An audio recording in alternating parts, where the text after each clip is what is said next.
Hello everyone. I'm sitting here in my dusty book nook. Just popped a nicotine gum, so I'm locked in, hyper-focused. I'll start off by saying, this is my first YouTube video I've ever filmed. I feel a little weird filming myself. The last time I did it was like during a manic episode, and I was trying to explain the universe. But anyway, yeah, so it's a little awkward for me. I feel like I'm thinking too much about what my voice sounds like on camera. But anyway, let's move on. I've got a goal this year to read as many books as I can in 1 year. Most of the books I've read haven't been like super long or like super intense or anything. It's more so just a way to like, kind of keep a goal in mind of like continuing to finish a book, read every single day. I've been doing that pretty consistently. I think there have probably only been like a few days after like I finished a book that I chose not to start another one immediately, but I've really been trying to keep up on it. So we're about halfway through the year, 6 months. I wanted to go through the books that I've read this year and just kind of not review them necessarily, but just kind of give you my thoughts on them.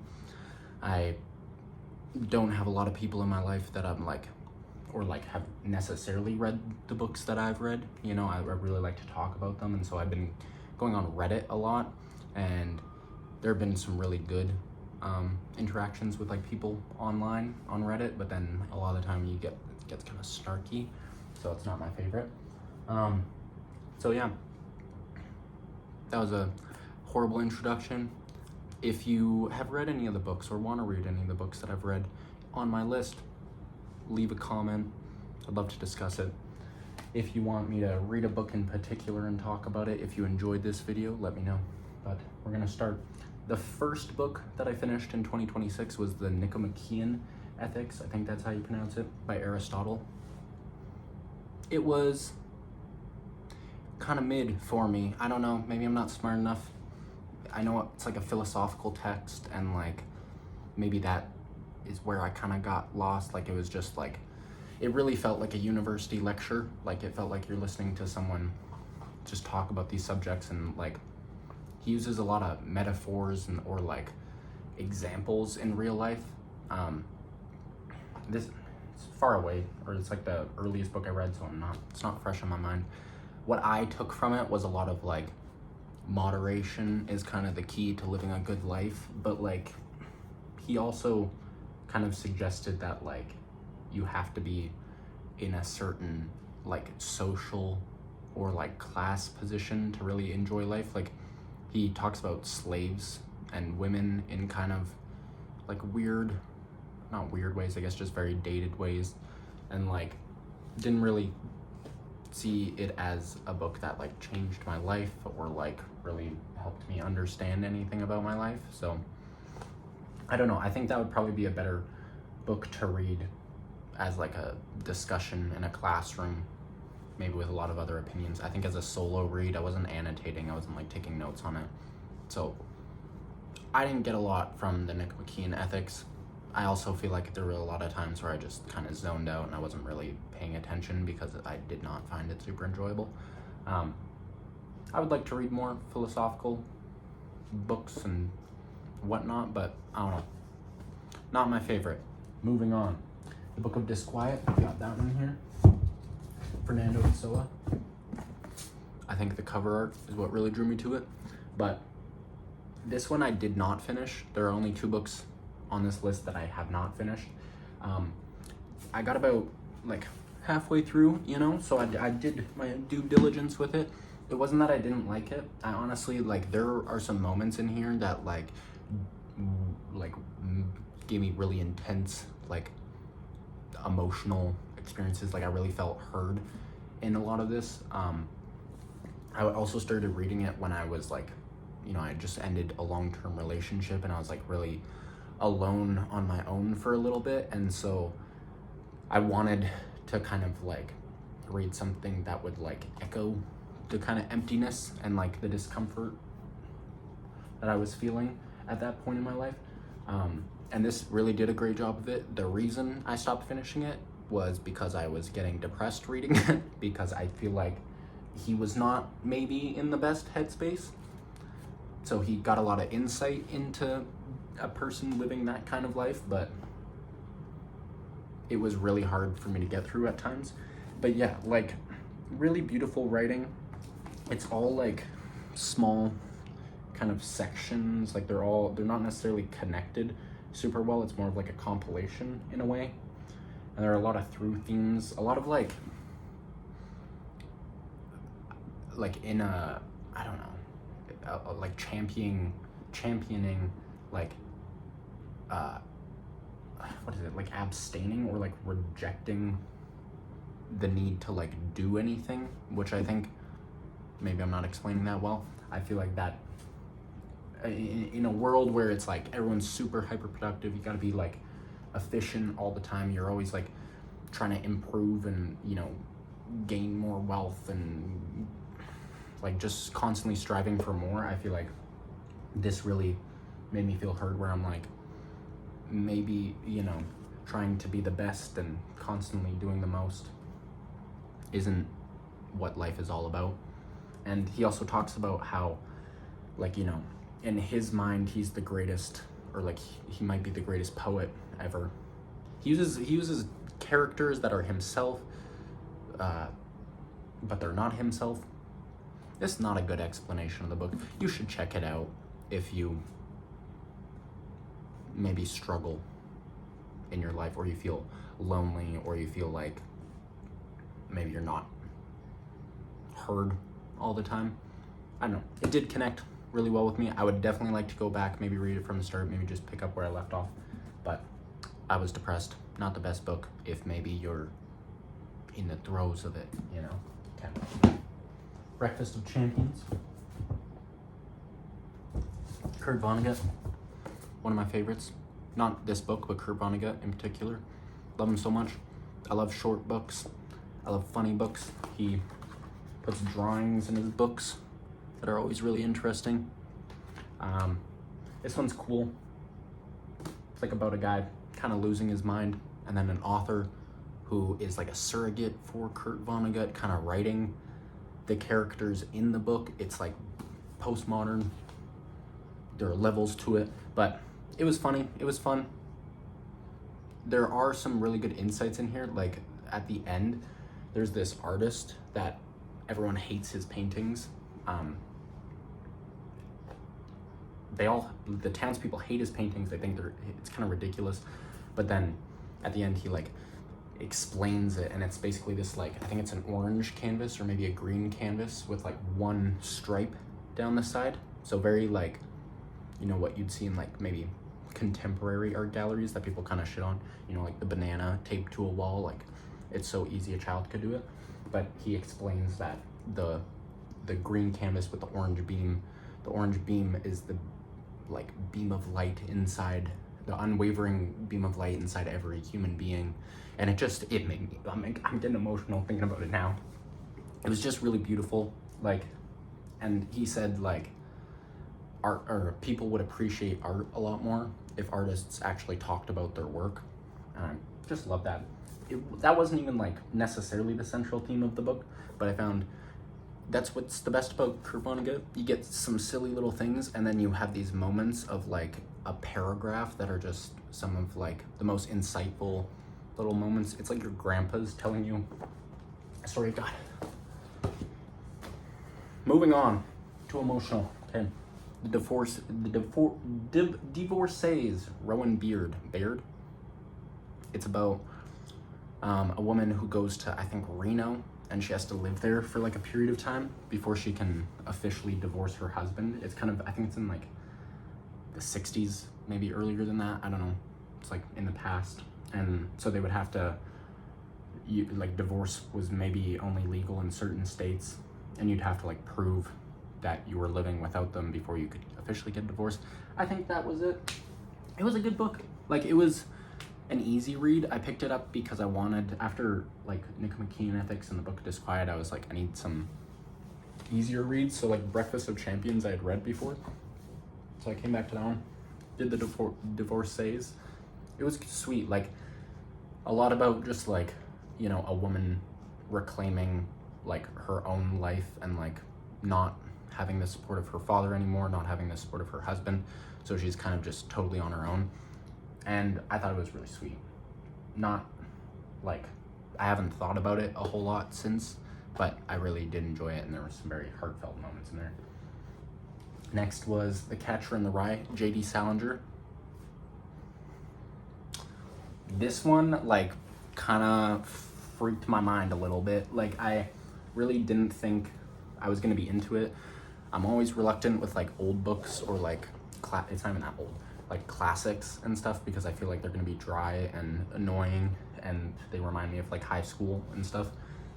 But this one was so great. Like, the main character, Holden, is, like, kind of annoying and, like, pretentious and, like, cynical and thinks everyone's kind of an idiot. And, like, I feel like it was a book written about a young man, and, like, written about, you know, the youth from the perspective, or not from the perspective, but from an author that really loves young people and really cares about young people, because there was, like, so much compassion and so much love for the main character that like I felt from the author, like J.D. Salinger. And it just made it so sweet. Like, his relationship with his sister is so beautiful, and it's like this kid who, he's like, must be 17 or something, I think, ending high school or starting university, and he's in, like, boarding school. And so he's living away from his parents. He's smart, but his grades are kind of tanking, and so he's at the risk of being kicked out. And then he kind of goes on this, like, what I felt was somewhat of like a manic journey, kind of going through New York for his last, like, weekend before his parents find out. He's got wealth, like, he's got money to spend. He, like, there are just these moments where you, like, you know, he's talking like he thinks he's an adult, or like he's super observant of the world, and then you have these moments where you see him just kind of, like, fall back into being a little boy, and he like he, spoiler alert, he, like, hires a prostitute and then doesn't want to have sex with her, and then the pimp comes and asks him to pay, and then he's, like, crying in a ball, and just, like, yeah. So it's just, I found it really, like, I saw parts of myself, especially as, like, a younger man, in Holden, whether, you know, good and bad. And I feel like J.D. Salinger is just such a beautiful author, and he really has a love for young people, I think, and I really appreciated that about it. Next one was Call Me By Your Name, Andre Aciman. I think that's how you say it, Aciman. I read it because I wanted a romance book. I was, like, looking for something where I'm like, oh yeah, you know, some love in my life right now, maybe, like, a good, you know, queer characters. Kind of weird that it's written by a straight dude. I don't know, you can have your own opinions about that. I found it to be way more, like, lustful than I expected it to be. Side note, if you're watching Love Island, they heard one person say lustful, and they have not been able to stop saying it. I don't know. If you're watching Love Island, talk to me about the freaking limited, anyway. Moving on, Call Me By Your Name. Very lustful, really horny. Like, I found it a little bit weird. You know, like, I think you can date people whatever age, it's your life, but it's kind of weird for, like, this family to bring this 25-year-old man to their house and see that he's having a relationship with your 17-year-old son, and, like, kind of encourage it. Like, there was some, like, I found it a bit grooming-ish. Not my favorite book. He's a beautiful writer. He made Italy, I think it was Italy, sound beautiful. Like, it made me want to go on a vacation. I found it kind of weird. Felt uncomfortable in a lot of scenes. The peach scene kind of just grossed me out. Maybe I don't think of myself as a prude, but I found that one just kind of, like, I don't know. I didn't need to read that. Anyway, not my favorite. Next one was Under the Whispering Door, T.J. Klune. It's, like, kind of, I guess, like a young adult book. It's got queer characters. It's about dealing with death. which I found really sweet. Like it was a very cute book and like just very like heartwarming.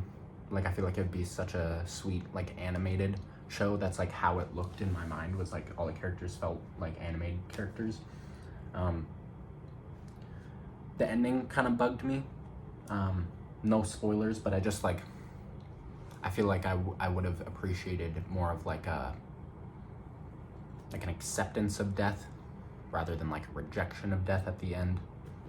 You should read it for yourself. It's cute. Like, and I think it's for a younger audience, so if you were kind of like making death too real, it might be a bit depressing for young people. I think it got the job done. I liked Under the Whispering Door. It was sweet. Haven't thought about it a lot. Next one, Hitchhiker's Guide to the Galaxy. Another short book. I think it's like 100, oh no, it's like,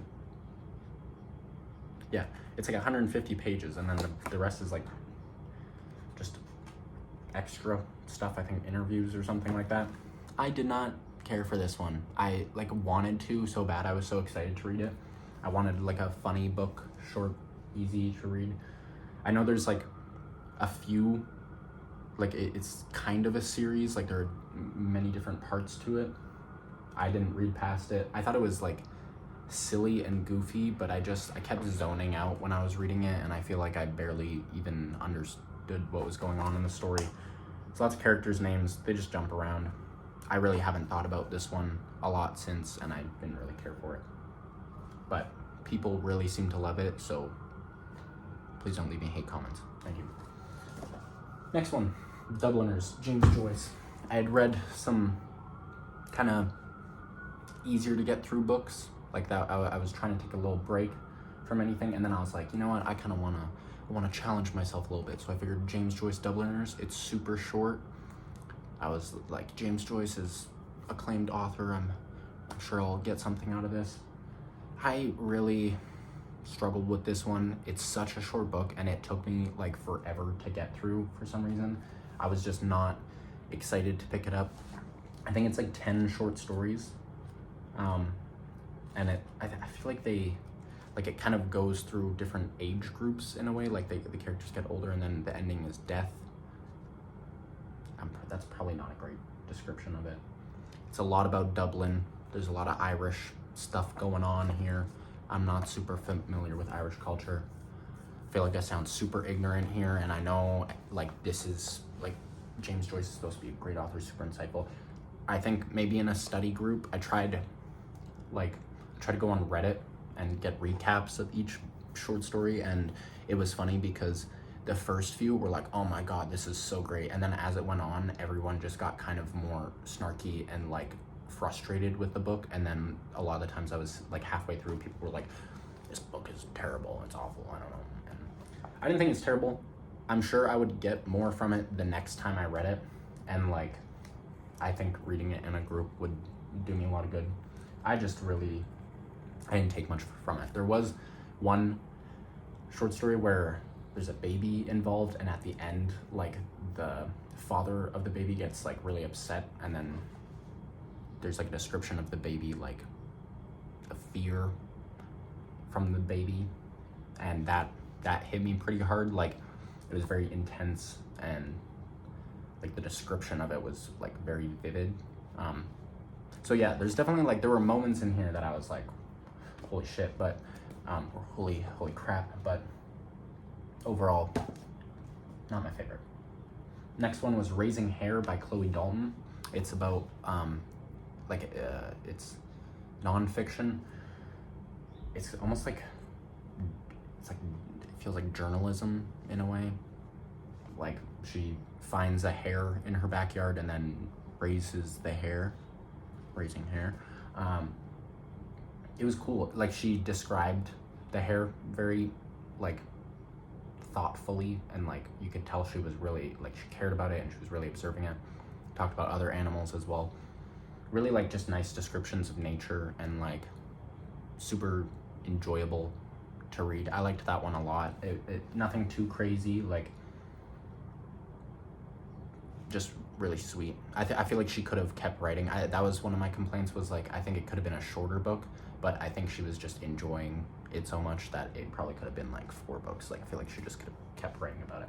But great writing. I really enjoyed that one. Next one, Golden Compass. Kind of like a, not young adult, I guess maybe like more of a kid's book. His Dark Materials, there's an HBO show that I've heard is pretty good if you want to watch it. This one was sweet. Like, it's just a good story. Like, the characters are cool. It's very like original. It didn't feel like any other book that I had read. I really liked the main character. I thought the way that Philip Pullman wrote her was really sweet. Like, she's just kind of, she's a young girl and she's like kind of tough and like, you know, cunning. Like, she likes to lie when it serves her and stuff, but very sweet. Lots of cool characters. You really like don't know which way the story's going. And the ending was cool. Polar bears were awesome. Yeah, good book. Would recommend that one for sure. Next was Gunslinger, The Gunslinger, Stephen King. This is the first Stephen King book I've read since Four Seasons, which was like 4 novellas. I really liked that one. I thought that was cool. I read that in high school. That has like Shawshank Redemption and Stand By Me in it and stuff. This one, did not care for it at all. I was so freaking bored. It felt like a compilation of a bunch of different stories, which I think it was. Like, I think it was combined from short stories or something. Did not care for it. Did not care for the characters. I feel like I'm being harsh on it. I expected more because it was like Stephen King. People love Stephen King, and I've heard the Dark Tower series is good. I've heard maybe the other ones in the series are more interesting, but I just don't know if Stephen King's the guy for me. I would like to read The Shining and stuff like that, but as far as The Gunslinger, it's fine. It's like a cowboy western future story, jumps around in time. I feel like I would maybe recommend this to people. I just did not find it that interesting. Didn't find his writing that exciting. Moving on, The Corrections, Jonathan Franzen. I read Freedom by Jonathan Franzen because I've heard he's a very good author. I liked Freedom a lot. What I find with Jonathan Franzen is like it's a big book, but somehow he really writes in a way that like you can keep going. Like, his characters are funny often, even if they're like awful people. There's one character in this book who's like the son, or one of the sons, and he is like a professor, and then he ends up like sleeping with a student, and he's like kind of an alcoholic in a way. He's like in his 40s, but he dresses in like leather pants and has like a piercing and stuff. So like, I feel like I knew, like I've met the people in this book in a way, and I think being a white person, like it very much describes like a certain kind of like upper middle class educated white family pretty well. So it might not be for everyone, but I honestly did enjoy this one a lot, and like there were some really like beautiful moments about family. It's like the mother wants to get all of her family together again for like one last Christmas dinner, and the father is kind of like not dying slowly, but like just kind of his mental health is deteriorating with like, I think, dementia. And it's just, yeah, the characters are all kind of annoying and like, but like in such a human way. And then they also have these really sweet moments where you know that they really care about their family and love each other. I feel like I would like to say that I liked this one less than I did for whatever reason. It feels almost embarrassing. Jonathan Franzen, also like the interviews I've watched and the whole Oprah thing where he didn't want to be in Oprah's book club. I feel like he would really annoy me as a person, so I think that's why he's like good at writing these characters. But I also think he writes in a really fun way. I really liked this one. Next on the list, After Dark, Haruki Murakami. This one was cool. It was cool. It's pretty easy read. The way I would describe it, like, without sounding like a douchebag, is like Lynchian. Like, it reminded me a lot of David Lynch's kind of work, because it's like there's like this kind of like almost there's like this seedy underbelly below this like kind of sweet story. Like there's like these two young people, one of them's in a band, they meet in like a coffee shop, and it's just like, it feels really sweet. There's lots of references to like American pop culture and stuff like that, but then there's also this like dark underside to the story, and then there's also this like kind of supernatural element in a way, and like it incorporates like technology into it. There's like one moment where, or there's a few moments where there's like this girl in a room and there's a TV there, and it's like very surreal. That's a horrible description of it. She's like in the TV's showing her, but then it's like, is she trapped? Anyway, I feel like that's not, nothing I have said so far has been insightful or like, but this one was cool. I kind of wanted the ending to be a little bit different. Like I think I rarely say this, but I feel like this could have been longer and I would have enjoyed it even more. But a good read, and yeah, I liked this one a lot too. Neuromancer by William Gibson. It's like, I think it inspired like The Matrix and stuff. There's like a lot of sci-fi themes that like I've seen in a lot of media kind of since. This is like, I feel like it was written, I don't know when it was written, but like earlier in time. Like, I don't know, maybe 70s, 80s, something like that. Like there's a lot of cool like cyberpunk, 84, I think, 1984.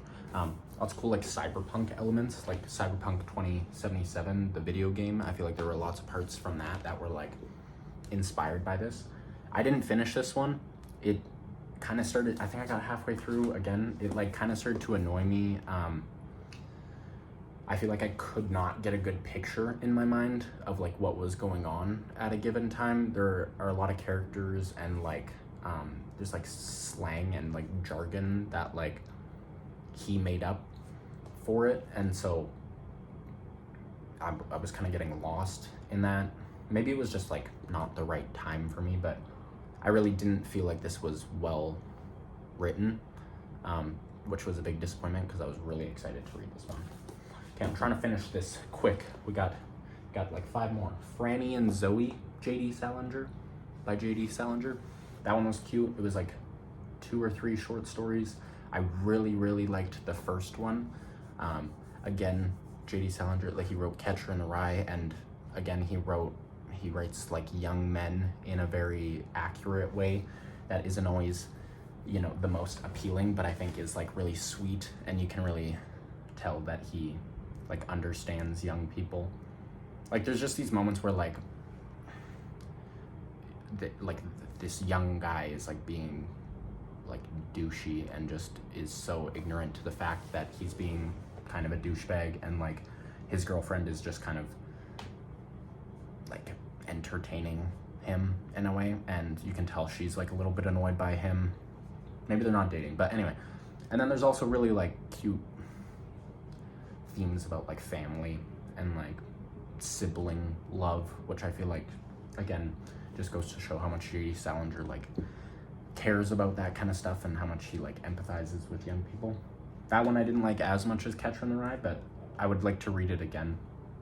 The next one was Home by Toni Morrison. I like every Toni Morrison book I've ever read has just been like I don't know what it is about her. Like I think she writes women in such a beautiful way. I feel like she writes men in such a beautiful way without like there will be men doing like arguably awful things, but it still somehow, and maybe I don't know, maybe I'm reading it wrong, but like you don't hate any of the characters in the book, even if they're doing things that maybe you don't agree with, because she writes just very human people. It's dark. Like there are moments in there where you're just like shocked by what you're reading on the page. But yeah, really great book. Side note, Sula, also beautiful book. There's like, I think Sula is queer. I feel like it's kind of hinted at, and you don't get that a lot necessarily. It's not directly, but like, yeah, you can just tell she's kind of a queer woman. Really love that. Any Toni Morrison book is a for sure pickup because, yeah, just the postmodern, like jumping around from characters, the way she structures books is really interesting. Home was good. It's not my favorite by her, but it was short and it was really easy to get through, very vivid. She's got a lot to say, very dark. I'm not doing any of these books justice. Pick them up yourself and read them, and then we can maybe have a better discussion in the comments. I didn't prepare for this video, but Toni Morrison's good. Home was good. As I Lay Dying, William Faulkner. That one kind of blew my mind. Again, I didn't think I would be into it. I've heard Faulkner can be like a little bit tough to read, and I did find it difficult at times. Like, I've heard people say like the best way to read it is to just let his words kind of wash over you and just keep going, and like you'll pick up on stuff as you go. I would often check like, you know, Spark Notes or whatever, Reddit, to get like recaps on the chapters, but it's like this family, the mother of the household is dying. Her husband's kind of like this inept, lazy guy that wanted to have a bunch of kids just so that they could work for him on the farm. It's all written in like the South, at like an old period of time. I don't know what period of time, but like they're using, you know, mules and carriages and shit. And they just go on this journey to try to bury her body in the next town. And all of the kids are super interesting. They all like are dealing with her death in very different ways. Like one is like working on building her coffin for her, and there's like this sawing for the first part of the book where like he keeps bringing up this like the sound of him sawing, and it's just very like you can hear it when you're reading it, and it's very dark. The young boy who like brings home a fish, and then it's like the fish is dead, and then he watches his mother die, and then he keeps saying that his mother is a fish. Like you can tell he's just like really trying to deal with what death means, and there's no one around him that's like really having that conversation with him. Like his father is just kind of, yeah, great book. I really enjoyed it. It was like difficult to read, but really rewarding, and I would definitely read more Faulkner. That one really surprised me a lot. Visit from the Goon Squad, Jennifer Egan, awesome. Lots of different characters. One of the chapters is like, I guess I shouldn't spoil it. It's a PowerPoint presentation, spoiler alert, whatever. Awesome. Some of the chapters in this were so cool. There's a lot of talk about music. In like, I feel like it's like kind of 90s, early 2000s. The cover art makes me think of like Apple stuff, and that's kind of what it feels like that time. There's some dark moments, there's some really sad moments in it. There's some really beautiful, like heartfelt moments about, and yeah, like Jennifer Egan, especially, like this is the only one I've read from her, but she really has this like beautiful way of writing about children, and like, because you see this woman go from like a young age to then, and like really struggling to then being like a mother and then having a kid, and like it's just really beautiful how that relationship kind of went. I really liked this one. It was very enjoyable to read. Last but not least, Mao 2 by Don DeLillo. Don DeLillo's kind of a weird one for me. I read Underworld. This freaking beast of a book. Like what I find about Don DeLillo is that he has moments that are like so beautiful and insightful into the human experience, and like kind of the weird world that we're living in of like technology and waste and crowds. And I feel like I'm talking more about Underworld now, but like he really just has this interesting view of the world where it's almost like you're looking like from a balcony in a way, like from an apartment, and you're just seeing this like mass of people and how they move together and influence each other. And Mao 2 is like, there's this author who wrote 2 books. I think it actually is kind of like a reference to J.D. Salinger. You know, writes a couple famous books and then kind of becomes reclusive. And there aren't many pictures of him, or there aren't any pictures of him published anywhere. And then a photographer comes to take pictures of him. And it's just kind of this like, I found it really difficult to read, because the characters don't really talk like humans. None of the characters are super well-rounded. The story doesn't really, like, the plot is not central. It's all about Don DeLillo kind of exploring his themes through like these surrogate characters in a way. But I really found it interesting the way he connected like Andy Warhol's art, like the Mao paintings, to Mao, the like Chinese communist leader. Maybe I'm not super politically whatever. He like, it connects the artwork of Andy Warhol of Mao to Mao the person, to like cults in the world, to how we view celebrities, and that all kind of combines into not a complete statement, but like you get these ideas when you're reading it of what he's trying to convey, and then you step away and you like, I feel like it makes me think a lot, and I've thought about it a lot since reading it. Not the most fun read, not the most enjoyable read, not necessarily a book that I would recommend to everyone, but really insightful and really interesting. That is all the books I've finished so far this year. I think I want to read some more queer authors. I would like to read some people that aren't older white men, because there's definitely a heavy slant to that here. So if you have recommendations of books you think I'd like, please leave a comment. This is a long video. This was not well put together. I'm sorry. It's my first one. But I did actually have a lot of fun doing this. I feel like I did not say what I thought I was going to say about most of these books. So take everything with a grain of salt. Check them out. Leave a comment. Thank you so much. I'm Berkeley. Bye.